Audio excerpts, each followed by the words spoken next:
Recently, Madras High Court has expressed concern about the difficulties which will be caused by sending all cases involving scheduled offences under the National Investigation Agency Act to the special courts notified under the NIA Act. Since Explosive Substances Act is also a scheduled offence under the NIA Act, every case involving the offence under the Explosive Substances Act will have to go to special courts under the NIA Act.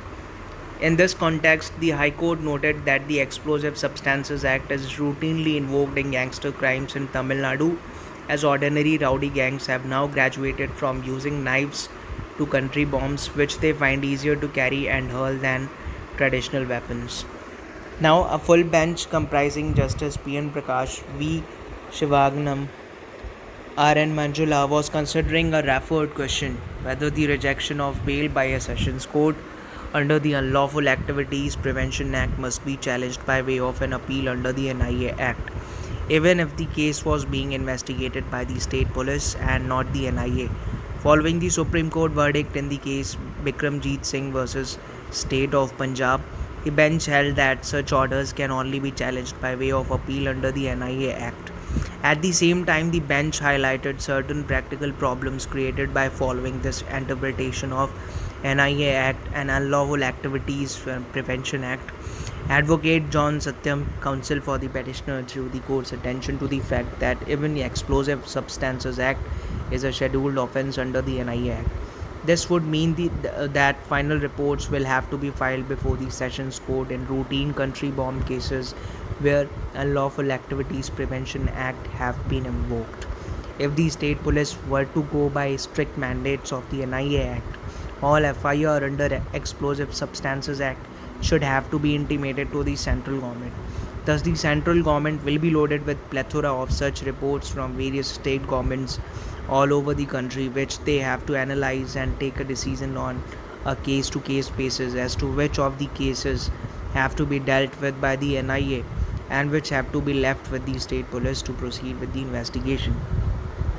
The station house officers will have to file the final reports directly before the special courts or courts of session.